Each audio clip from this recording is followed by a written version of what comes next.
Hello everyone, welcome back to Williams science. चलिए आगे बढ़ते हैं हम लोग ह्यूमन हेल्थ एंड डिजीज को कंटिन्यू करते हुए। हम लोग आज 10th लेक्चर है ह्यूमन हेल्थ पे, जिसमें हम लोग ट्यूमर का सेकंड पार्ट के बारे में आज हम स्टडी करेंगे। फर्स्ट पार्ट में हम लोगों ने ट्यूमर क्या होता है और ट्यूमर के टाइप्स क्या हैं उसकी स्टडी की थी, तो इसको देखने से पहले वो वीडियो जरूर देखें। यहाँ पे हम लोग बेसिकली कार्सिनोजेंस के बारे में बात करेंगे। कार्सिनोजेंस किसको कहते हैं हम लोग? देखो, कार्सिनो ये जो वर्ड है, बेसिकली कार्सिनो ये वर्ड यूज होता है कैंसर के लिए। अगर एग्जैक्ट बताऊं तो कार्सिनोमास बोलते हैं उन कैंसर्स को जो एपिथेलियल टिश्यूज से एसोसिएटेड कैंसर्स उनको हम कहते हैं कार्सिनोमास। बट कार्सिनो वर्ड कैंसर्स को रिप्रेजेंट करता है और जेंस का मतलब हो जाता है कॉजिंग एजेंट्स, ऐसे एजेंट्स जो करते हैं। तो कार्सिनोजेंस ऐसे एजेंट्स जो कैंसर कॉज करते हैं उन्हें हम कहते हैं कार्सिनोजेंस। ऐसे कुछ और वर्ड्स है जैसे म्यूटाजेंस, तो ऐसे एजेंट्स जो म्यूटेशन कॉज करते हैं। एलर्जेंस, ऐसे एजेंट्स जो एलर्जी कॉज करते हैं। तो उसी तरह से carcinogens, agents that causes cancer. अब कार्सिनोजेंस का जो क्लासिफिकेशन है बहुत बड़ा है, it can be of different kinds, और उसमें जो मेन क्लासिफिकेशन वो है फिजिकल कार्सिनोजेंस, बायोलॉजिकल कार्सिनोजेंस और केमिकल कार्सिनोजेंस। फिजिकल कार्सिनोजेंस में बेसिकली रेडिएशंस और हीट आती है, जैसे अल्ट्रावायलेट और एनाइजिंग रेडिएशंस। बायोलॉजिकल कार्सिनोजेंस में जितने ऑर्गेनिजम्स कुछ ऐसे जो कैंसर कॉज करते हैं, जैसे कि वायरस हो गए, बैक्टीरिया, पैरासाइट्स, फंगस, वो सभी इसमें आ जाएंगे। और केमिकल कार्सिनोजेंस, उन केमिकल्स के बारे में बात करेंगे जो कैंसर कॉज करते हैं, जैसे आर्सेनिक, अल्कोहल और टोबैको। अब देखो, शुरुआत करता हूं मैं केमिकल कार्सिनोजेंस। ऐसे सारे केमिकल्स जिनसे कैंसर कॉज होता है उसे हम कहते हैं केमिकल कार्सिनोजेंस। अब केमिकल्स जो है वो अलग अलग तरीके से अपना मैकेनिज्म ऑफ एक्शन शो करते हैं जिससे वो कैंसर कॉज करते हैं। कुछ केमिकल्स ऐसे होते हैं जो डायरेक्टली कैंसर कॉज करते हैं, लेकिन कुछ केमिकल्स ऐसे होते हैं जो कैंसर को प्रमोट करते हैं, या फिर क्या होगा कि जो कैंसर का जो डेवलपमेंट है उस डेवलपमेंट को वो और ज़्यादा फास्ट करते हैं, जिसकी वजह से तो हर केमिकल का अपना अपना मैकेनिज्म रहता है। हालांकि हम लोग मैकेनिज्म के अंदर तो नहीं जाएंगे, बेसिकली हम लोग सारा उन एजेंट्स की बात करेंगे जो ये कार्सिनोजेंस की तरह काम करते हैं। सबसे पहले मैं बात करूंगा एसाइलेटिंग एजेंट्स। एसाइलेटिंग एजेंट्स ऐसे एजेंट जो एसाइलेशन कॉज करते हैं और उससे फिर बाद में कैंसर डेवलपमेंट होता है। तो एसाइलेटिंग एजेंट्स में जो मेन एग्जांपल्स है वो एसिटाइल इमिडाजोल और डाइमिथाइल कार्बामाइल क्लोराइड।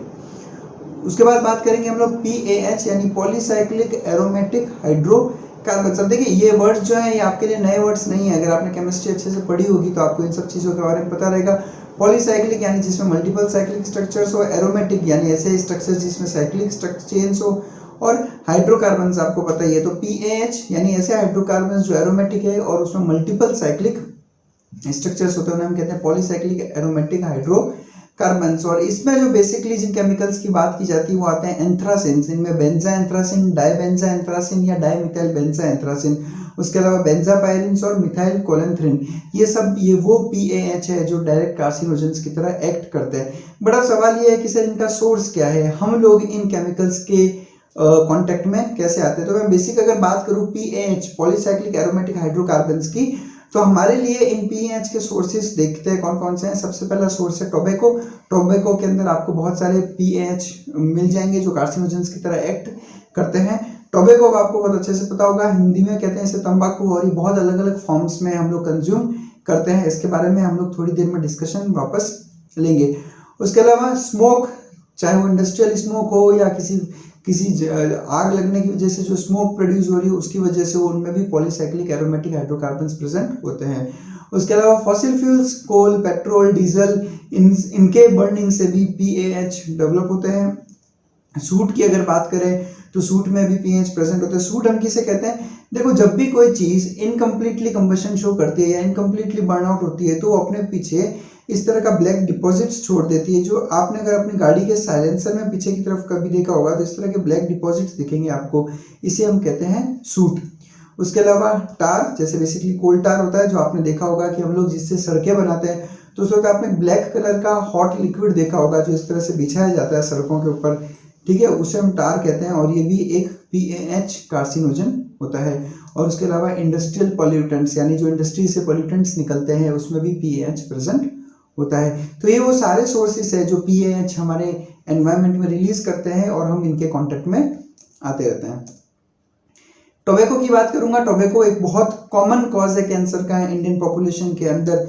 देखो, टोबैको, सबसे पहले तो टोबैको बेसिकली एक जो है वो हम लोग प्लांट्स से ऑब्टेन करते हैं तंबाकू, और जो प्लांट्स हैं वो है निकोटियाना टेबेकम और निकोटियाना रस्टिका। इसमें से मेन जो प्लांट यूज होता है वो है निकोटियाना टैबेकम, यानी जितना भी टोबैको प्रोडक्शन हो रहा है वो सारे इसी प्लांट निकोटियाना टैबेकम से मोस्टली रहता है। अब जो टोबैको का कंजम्पशन है ह्यूमन बींग्स में वो बहुत अलग अलग फॉर्म्स में रहता है। हम अलग अलग तरीके से टोबैको कंज्यूम करते हैं, जिसमें एक होता है च्यूएबल, यानी चबा के हम लोग उसको कंज्यूम करते हैं। कुछ लोग स्मोक की फॉर्म में उसको यूज करते हैं और कुछ लोग स्नफ की तरह उसको यूज करते हैं। स्नफ का मतलब क्या होता है, आपने इस तरह की हैबिट्स देखी होगी कुछ लोगों को कि जो बेसिकली कुछ ड्रग्स को या टोबैको को सीधा नेजल रूट्स के थ्रू इस तरह से अंदर की तरफ इनहेल करके कंज्यूम करते हैं, तो उससे हम कहते हैं स्नफिंग। यानी अगर कोई चीज नेजल रूट से अंदर ली जाए तो दैट इज स्नफिंग।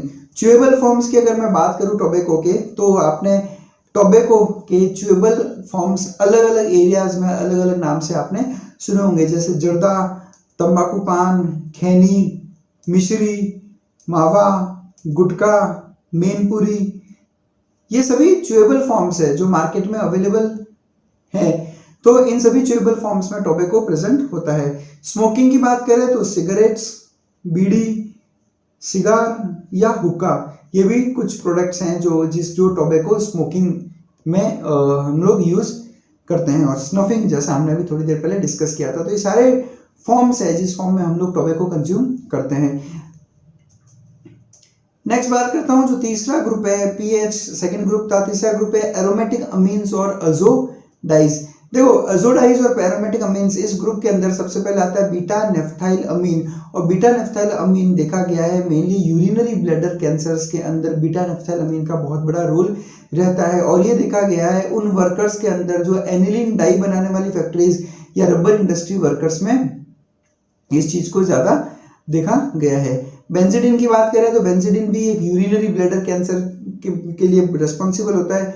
अजोडाइज कहाँ यूज होती है, ये कलरिंग एजेंट है जो हम लोग फूड कलरिंग के अंदर या फिर टेक्सटाइल इंडस्ट्रीज में यूज की जाती है। अलग अलग कलर की ये डाइज आती है जो कपड़ों को रंगने में या फूड में कलर प्रोड्यूस करने के लिए इन अजोडाइज को यूज किया जाता है। और अजोडाइज रिस्पॉन्सिबल होती है हेपेटोसेलुलर कार्सिनोमा यानी लीवर कैंसर के लिए। हेपेटो वर्ड का मतलब क्या होता है, हेपा वर्ड हम लोग यूज करते हैं लीवर के लिए, तो हेपेटोसेलुलर कार्सिनोमा यानी लीवर के सेल का जो कार्सिनोमा जो कैंसर है वो कॉज करता है अजोडाइज। ये जो रबर इंडस्ट्री वर्कर्स वाला एग्जाम में क्वेश्चन एक बार आ रखा है कि किस तरह की रबर इंडस्ट्री वर्कर्स में किस तरह का कैंसर पाया जाता है।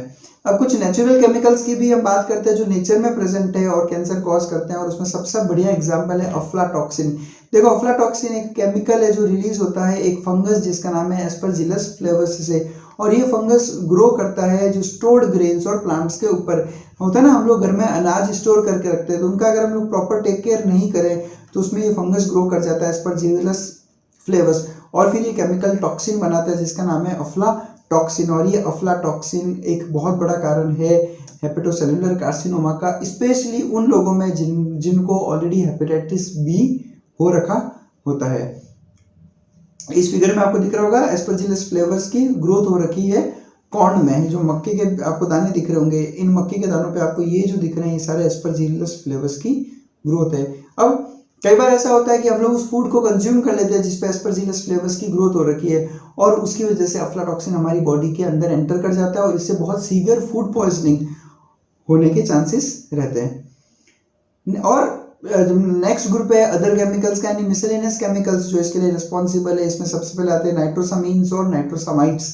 ठीक है, ये हमारे बॉडी के अंदर ही बनते हैं जब हमारी बॉडी में फूड प्रिजर्वेटिव्स एंटर करते हैं। हमें पता होगा फूड को प्रिजर्व करने के लिए हम बहुत सारे फूड प्रिजर्वेटिव्स यूज करते हैं, तो ये फूड प्रिजर्वेटिव्स फूड के साथ हमारी बॉडी में एंटर करते हैं और एंटर करने के बाद में इनका नाइट्रोसाइलेशन होता है जिसकी वजह से स्टमक के अंदर नाइट्रोसामीन्स और नाइट्रोसामाइड्स का फॉर्मेशन होता है और इसकी वजह से गैस्ट्रिक कार्सिनोमा हो सकता है। गैस्ट्रिक वर्ड यूज होता है स्टमक के लिए, तो स्टमक के कैंसर को हम लोग कहते हैं गैस्ट्रिक कार्सिनोमा।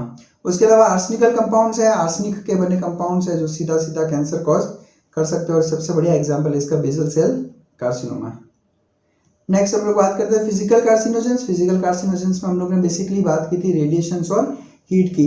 तो मैं रेडिएशंस पे आता हूँ। देखो सबसे पहले तो रेडिएशंस दो टाइप की हो सकती है, आयोनाइजिंग रेडिएशंस और नॉन आयोनाइजिंग रेडिएशंस में। पहले नॉन आयोनाइजिंग रेडिएशंस की बात कर लेते हैं। नॉन आयोनाइजिंग रेडिएशन में जो सबसे इंपॉर्टेंट रेडिएशन जो कार्सिनोजन की तरह एक्ट करती है वो है अल्ट्रा वायलेट रेडिएशंस या यूवी लाइट। अब हमारा यूवी लाइट के साथ एक्सपोजर किस किस फॉर्म में हो सकता है, सोर्सेज क्या है, तो सबसे पहला सोर्स होता है सनलाइट। डायरेक्ट सनलाइट के अंदर यूवी लाइट प्रेजेंट होता है, चाहे वो सबसे कम इंटेंसिटी वाली यूवी लाइट ही क्यों ना हो, बट प्रेजेंट जरूर होती है। सनलाइट के अलावा वेल्डर आर्क्स आपने देखे होंगे, वेल्डिंग करते वक्त आपको याद पता हो तो कुछ आर्क हम लोग यूज करते हैं, ठीक है। उन वेल्डिंग आर्क्स के वजह से जो इंटेंस आपने देखा होगा रेडिएशंस बनती है, उनमें एक कंपोनेंट अल्ट्रावायलेट रेडिएशंस का भी रहता है। इसलिए आपने देखा होगा वेल्डिंग करने वाले जो लोग होते हैं वो पूरा प्रोटेक्टिव मैकेनिज्म लेकर ही वेल्डिंग कैरी आउट करते हैं। इसमें देखो आपने किस तरह से एक प्रॉपर इस तरह का मेटेलिक कवर पहन के उसके बाद में वेल्डिंग की जाती है ताकि यूवी रेडिएशन से बचा जा सके। और उसके अलावा अल्ट्रावायलेट लैंप्स आते हैं, इन लैंप्स भी यूवी लाइट के लिए एक बहुत अच्छा सोर्स का काम करते हैं। यूवी लैंप्स हम लोग बेसिकली यूज करते हैं सैनिटाइजेशन के लिए, ऑपरेशन थिएटर्स वगैरह में या क्लिनिक्स में, हॉस्पिटल सेटअप्स में हम लोग सैनिटाइजेशन पर्पस के लिए हम लोग स्टरलाइजेशन के लिए यूज करते हैं अल्ट्रावायलेट लैंप्स। अब यूवी रेडिएशंस की अगर मैं बात करूं तो देखो यूवी रेडिएशंस हमारे स्किन में बहुत कम मिलीमीटर्स तक ही पेनिट्रेट कर पाती है, इसलिए जो इसका इफेक्ट है वो लिमिटेड रहता है। केवल स्किन का जो अपर एपिथेलियम यानी कि एपिडर्मिस, केवल एपिडर्मिस तक ही यूवी का रेडिएशन का पेनिट्रेशन रहता है और वो इफेक्ट वहीं तक कर पाती है। और हमने ये चीज़ पहले भी बहुत अच्छे से पढ़ रखी है कि हमारा स्किन के अंदर एक पिगमेंट होता है जिसे हम कहते हैं मेलानिन पिगमेंट, और ये मेलानिन पिगमेंट एब्जॉर्ब कर लेता है अल्ट्रावायलेट रेडिएशंस को, ताकि ये अल्ट्रावायलेट रेडिएशंस और ज़्यादा अंदर की तरफ क्या ना हो, एब्जॉर्ब नहीं हो। तो वहाँ पे हमारा मेलानिन पिगमेंट रोल प्ले करता है और ये मेलानिन स्किन की टैनिंग के लिए भी रिस्पॉन्सिबल होता है। अब यूवी लाइट कौन कौन से कैंसर्स कॉज कर सकती है, उनके एग्जाम्पल देखें तो सबसे पहला एग्जाम्पल है स्क्वैमस सेल कार्सिनोमा। देखो अभी आपको ये वर्ड्स थोड़े टिपिकल लग रहे होंगे कि सर स्क्वैमस सेल कार्सिनोमा का क्या मतलब होता है बेसिकली, बट हमारा जो नेक्स्ट वीडियो है जो टाइप ऑफ कैंसर्स उसमें हम लोग डिस्कस करेंगे अबाउट कार्सिनोमास, सार्कोमास, ल्यूकेमियास, ये सभी टर्म्स हम वहाँ पर समझने वाले हैं। उसके अलावा बेसल सेल कार्सिनोमा, इसमें भी यूवी रेडिएशन रोल प्ले करती है। देखो ये एक स्क्वैमस सेल कार्सिनोमा का पिक्चर मैं आपको यहाँ पे शो कर रहा हूँ, ये है बेसल सेल कार्सिनोमा। और उसके अलावा मैलिग्नेंट मेलानोमा में भी यूवी रेडिएशंस का रोल देखा गया है। फिर बात करते हैं आयनाइजिंग रेडिएशंस की। आयनाइजिंग रेडिएशंस में basically X rays, alpha rays, beta rays, gamma rays या रेडियोएक्टिव आइसोटोप्स, प्रोटॉन्स और न्यूट्रॉन्स, ये सभी इसके अंदर आते हैं। और ये वाली जो रेडिएशंस है आयनाइजिंग रेडिएशंस, ये मोस्ट फ्रिक्वेंटली ल्यूकेमियाज यानी कि ब्लड कैंसर्स कॉज करती है। ल्यूकेमियाज आपको ध्यान रखना है, ल्यूकेमिया किसको कहते हैं हम लोग, ब्लड कैंसर को कहते हैं। वर्ड कहाँ से बना हमने पहले भी डिस्कस किया है, जब भी हम किसी चीज के पीछे EMIA यानी ईमिया लगाते हैं तो वो उसका मतलब हो जाता है कि एसोसिएटेड विद ब्लड, और ल्यूक वर्ड लिया हमने ल्यूकोसाइट्स यानी WBC से, यानी आपके ब्लड में जब WBC का नंबर एक अलार्मिंग लेवल तक बढ़ जाता है तो उसे हम कहते हैं ल्यूकेमिया या फिर ब्लड कैंसर्स। इसके अलावा thyroid cancers, skin cancer, breast cancer, ovary, uterus, lung और सलाइवरी ग्लैंड्स के तक के कैंसर्स भी इन सभी आयनाइजिंग रेडिएशन से देखे गए हैं। एक ल्यूकेमिया का पिक्चर दिखा देता हूँ मैं आपको। यहाँ पर देखो आप एक नॉर्मल ब्लड का पिक्चर है, सबसे पहले ये फर्स्ट डायग्राम है, इसमें आप देखो नॉर्मल ब्लड, जितने भी रेड कलर में आपको शो किए हैं ये सारे RBCs है, रेड ब्लड सेल्स। उसके अलावा कुछ WBCs, ये देखो न्यूट्रोफिल्स, मोनोसाइट्स, और बीच बीच में ये जो छोटे छोटे व्हाइट कलर के सेल्स दिख रहे हैं, दीज ऑल आर प्लेटलेट्स। जबकि सेकंड पिक्चर में देखो तो ये सेकंड पिक्चर है ल्यूकेमिया का, और उसके अंदर आपको जो बड़े बड़े सेल्स दिख रहे हैं ये सारे सेल्स, ये सारे के सारे ल्यूकेमिया सेल्स है। अब देखो बेसिकली प्रॉब्लम क्या होता है कि सर ल्यूकेमिया है भी, या समझो सर कैंसर्स में क्या हो जाएगा अगर सेल्स का नंबर इंक्रीज हो जाए तो। देखो ल्यूकेमिया सेल्स या कोई भी कैंसर के सेल्स फंक्शन कैरी आउट नहीं करते, सारे के सारे नॉन फंक्शनल सेल्स है। बट ये नॉन फंक्शनल सेल्स जो है नॉर्मल सेल्स का भी न्यूट्रिशन और स्पेस कंज्यूम करने लगते हैं। अब स्पेस उतना ही रहेगा और न्यूट्रिशन उतना ही रहेगा, लेकिन सारे के सारे सेल्स न्यूट्रिशन को भी यूज़ कर रहे हैं, उसके अलावा स्पेस भी यूज़ करते हैं, तो जिसकी वजह से जो नॉर्मल हमारे फंक्शनिंग सेल्स हैं वो न्यूट्रिशन डिप्राइव्ड हो जाते हैं, जिसकी वजह से कैंसर्स का बहुत मैलिग्नेंट जो है डैमेज दिखाई देता है। फिर हम लोग बात करते हैं ऐसे कौन से लोग हैं इस दुनिया में जो सबसे ज़्यादा रिस्क पे रहता है आयनाइजिंग रेडिएशंस में। तो उसमें सबसे पहले वो लोग आते हैं जो हॉस्पिटल सेटअप्स में एक्सरे डिपार्टमेंट्स में काम करते हैं। ऐसे डिपार्टमेंट को हम कहते हैं रेडियोलॉजी डिपार्टमेंट। आप किसी भी हॉस्पिटल में जाओगे तो आपको देखना वहाँ पे एक रेडियोलॉजी डिपार्टमेंट रहता है। इन रेडियोलॉजी डिपार्टमेंट में एक्सरेज, CT स्कैन्स और ये सब चीज़ें की जाती है। अब CT स्कैन्स जिन्हें हम कैट स्कैन्स कहते हैं उनमें भी एक्सरेज का यूज़ होता है। तो ऐसे जो टेक्नीशियंस होते हैं, ऐसे डॉक्टर्स जो इन डिपार्टमेंट्स में काम करते हैं, या फिर रेडियोथेरेपिस्ट होता है। रेडियोथेरेपिस्ट हमें पता है कि कैंसर में एक ट्रीटमेंट होता है रेडियोथेरेपी, जिसमें हम लोग पेशेंट के ऊपर कोई एक्सरेज यूज़ करके कैंसर सेल्स को खत्म करते हैं। तो एक्सरेज जो है बेसिकली एक डबल एज्ड स्वॉर्ड की तरफ काम करती है। डबल एज्ड स्वॉर्ड मतलब एक ऐसी तलवार जिसमें दोनों तरफ धार हो, मतलब वो कैंसर भी कॉज करता है एक्सरेज और कैंसर सेल्स को खत्म भी करता है। यानी कैंसर का ट्रीटमेंट भी एक्सरे और कैंसर का कॉज भी एक्सरे। तो जो उनको हम कहते हैं रेडियोथेरेपिस्ट, जो उन एक्सरेज को यूज करके ट्रीटमेंट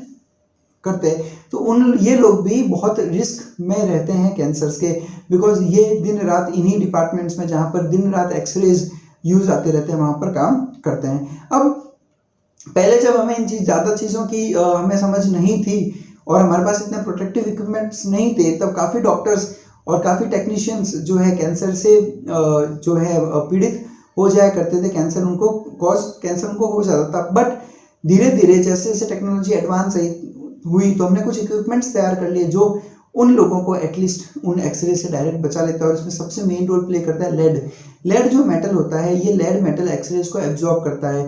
तो जो इस तरह के टेक्नीशियंस या डॉक्टर्स ऐसे डिपार्टमेंट्स में काम करते हैं वो एक स्पेशल टाइप का एप्रिन पहनते हैं। जैसे इस फिगर में दिख रहा होगा, एक ब्लू कलर का एप्रिन पहना है इसने।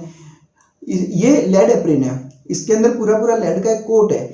अब यहाँ पर कंप्लीटली अगर एक्सरेज पहुंचती भी है तो ये लेड उसको एब्जॉर्ब कर लेगा और वो आपकी बॉडी में एंटर होने नहीं देता। इसके अलावा जो एक्सरे के रूम्स होते हैं, उन रूम्स की दीवारों पर, उनके दरवाजों पर भी लेड की कोटिंग की जाती है ताकि रेडिएशंस जो हैं वहाँ पर एब्जॉर्ब हो जाए और स्कैटर्ड नहीं रहे उस रूम के अंदर। उसके अलावा जैसे कुछ एलिमेंट्स होते हैं, रेडियो एक्टिव एलिमेंट्स होते हैं जिनकी हम लोग माइनिंग करते हैं मतलब खानों से निकालते हैं उसे। तो जो वर्कर्स उन खानों में काम करते हैं उनका एक्सपोजर काफ़ी ज़्यादा रहता है उनसे। जैसे यूरेनियम माइनिंग की अगर हम बात करें तो आप इसमें देखो किस तरह से यूरेनियम माइंस के अंदर वर्कर्स काम करते हैं और अगर ये बिना किसी प्रोटेक्टिव इक्विपमेंट्स के काम करेंगे तो रेडिएशन से इनको बहुत खतरा रहता है, जिसकी वजह से काफ़ी बर्थ डिफेक्ट्स, कैंसर्स ऐसे लोगों में देखे गए हैं। जैसे आप इस फोटो में देखो आप किस तरह से एक बच्चे का जो एक नॉर्मल मॉर्फोलॉजिकल कैरेक्टर्स है वो डेवलप नहीं होकर आपको बहुत सारे डिफेक्ट्स, बर्थ डिफेक्ट्स ऐसे केसेस में देखने को मिलेंगे। और कई बार अगर प्रॉपर माइनिंग नहीं हो पा रही है तो जो आसपास के गांव है वहाँ पे भी रेडिएशन फैलने का खतरा रहता है, जिसकी वजह से आसपास के गांवों में तकलीफ होने लगती है। और ऐसा हमने कई बार देखा है कि ऐसे लोग फिर एंटी गवर्नमेंट के प्रोटेस्ट्स में आ जाते हैं कि जो यूरेनियम की माइनिंग हो रही है वो वहाँ पर बंद की जाए। ऐसी बहुत सारी प्रोटेस्ट्स आपको इंडिया में और आउट ऑफ इंडिया भी देखने को मिल जाएगी, जिसमें यूरेनियम के अगेंस्ट या फिर ऐसे सारे रेडियो एक्टिव एलिमेंट्स की माइनिंग के अगेंस्ट बहुत हैवी नंबर में प्रोटेस्ट किया जाता है। कुछ अगर हिस्टोरिकल एग्जांपल्स लूँ जिसमें प्रूव किया जाए कि रेडिएशंस, आयनाइजिंग रेडिएशंस ने किस तरह से एक हैवक किया था इस दुनिया में, तो उसका सबसे बढ़िया एग्जांपल है हिरोशिमा नागासाकी, जापान। 1945 जब एटॉमिक बॉम्ब एक्सप्लोड किए गए थे यूएसए की तरफ से हिरोशिमा और नागासाकी में, हमें पता है एटॉमिक बम्स यानी जो न्यूक्लियर वेपन्स, जो न्यूक्लियर बॉम्ब्स गिराए गए थे दोनों सिटीज़ के अंदर। और इसकी वजह से जो उस वक्त जितनी डेथ हुई वो तो हुई, उसके अलावा जो लोग बच भी गए उन लोगों में भी इंक्रीज्ड फ्रीक्वेंसी देखी गई एक्यूट और क्रोनिक माइलोइड ल्यूकेमियाज। अब क्रोनिक और acute myeloid leukaemias type of blood cancer से है, और उसके अलावा breast tumours, colon tumours, thyroid tumours और लंग ट्यूमर्स, इस तरह के बहुत सारे लोगों में जो सर्वाइवर्स थे उनमें भी कई साल बाद तक इस तरह के कैंसर्स देखे गए थे। ये एक छोटा सा चार्ट, इस ग्राफ आपको समझाने के लिए कि किस तरह से रेडिएशंस काफ़ी सालों बाद भी परेशानियां प्रोड्यूस करती है। जैसे मैं यहाँ पे डलूँ, इस दिन जैसे हमने ब्लास्ट किया 0th डे, मतलब यहाँ से इस दिन ब्लास्ट हुआ, तो स्टार्टिंग के 10 साल में आपको सबसे ज़्यादा ल्यूकेमिया के केसेस देखने को मिलेंगे। उसका इमीडिएट इफेक्ट ल्यूकेमिया है, तो ल्यूकेमिया के यानी ब्लड कैंसर्स के बहुत सारे केसेस देखने को मिलेंगे। लेकिन 10 साल बाद धीरे धीरे जैसे जैसे रेडिएशंस वहाँ पर कम होने लगेगी, ल्यूकेमिया के कैंसर्स आपको कम देखने को मिलेंगे। लेकिन 10 साल बाद में ये देखा गया कि ल्यूकेमिया के अलावा ये जो हमें जितने भी बड़े ब्रेस्ट, कोलोन और थायराइड और लंग कैंसर्स, इनका नंबर अलार्मिंग लेवल पर इंक्रीज होता गया।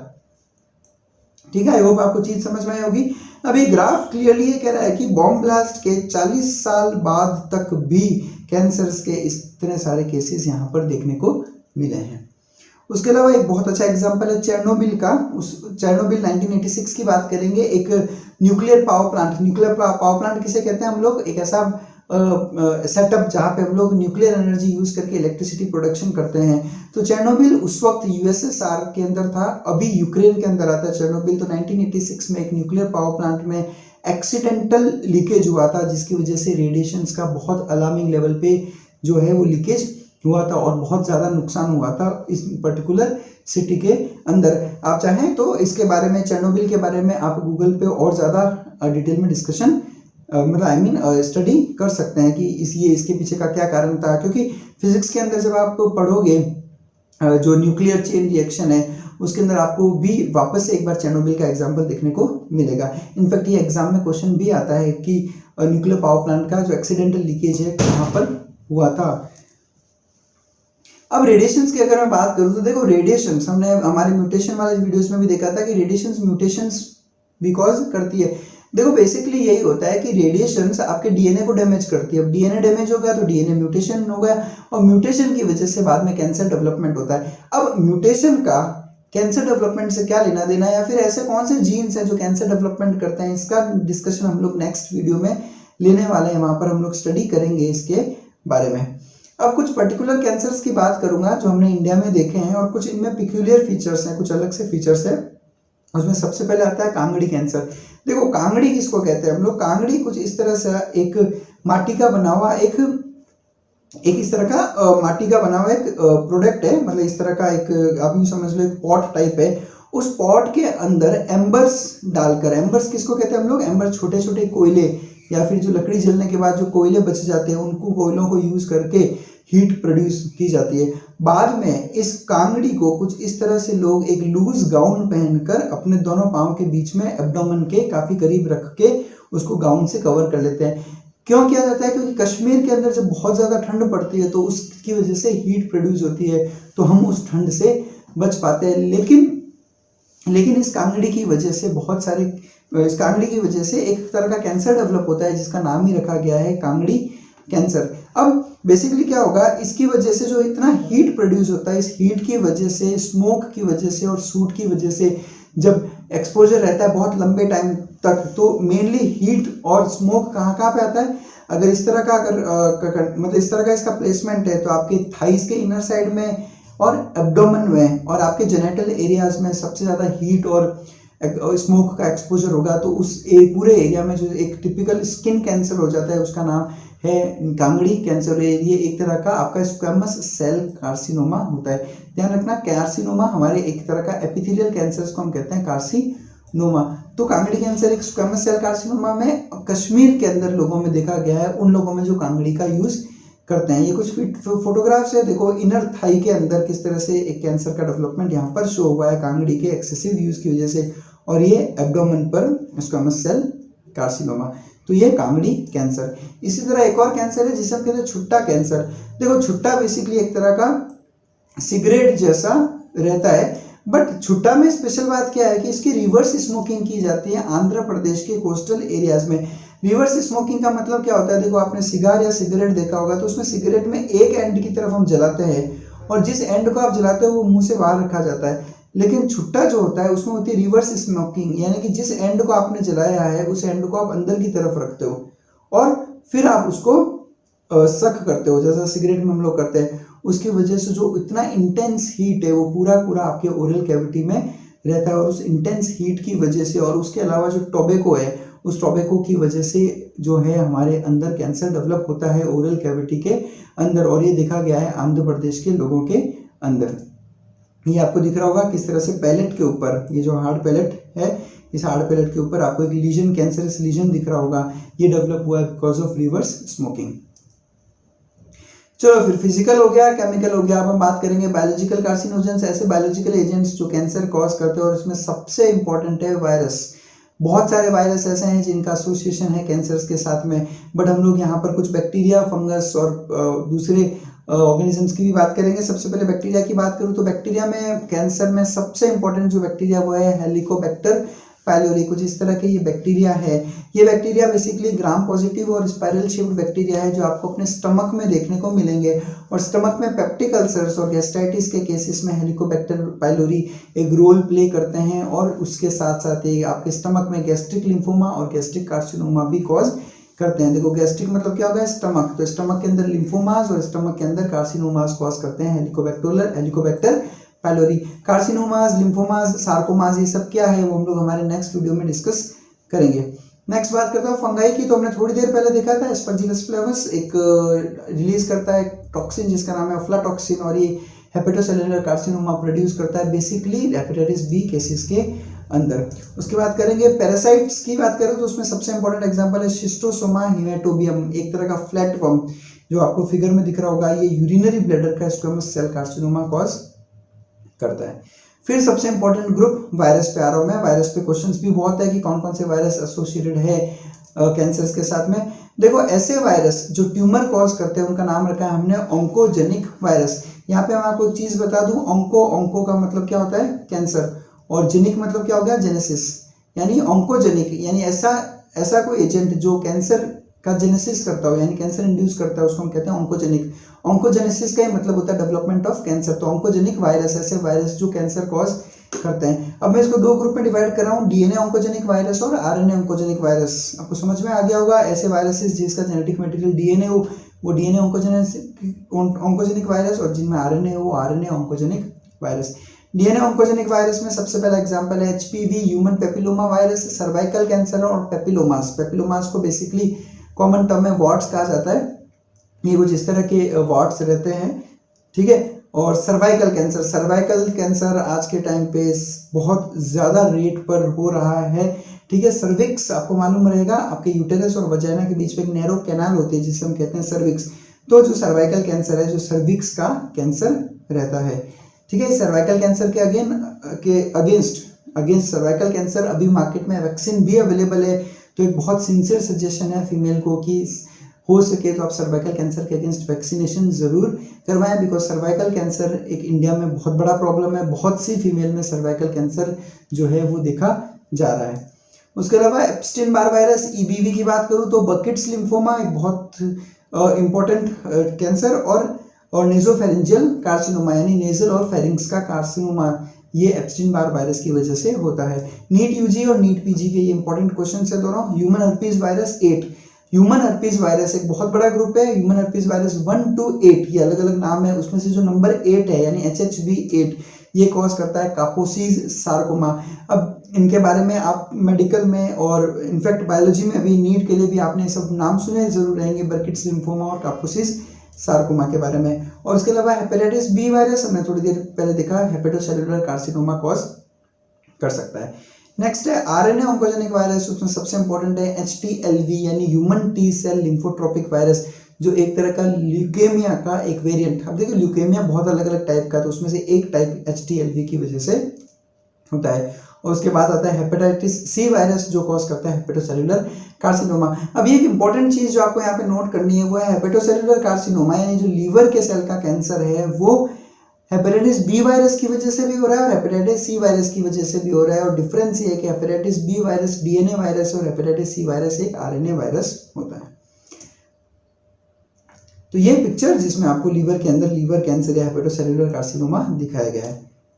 Thank you very much for watching us, keep studying hard, बहुत अच्छे से स्टडी करते रहो, जुड़े रहो हमारे साथ में।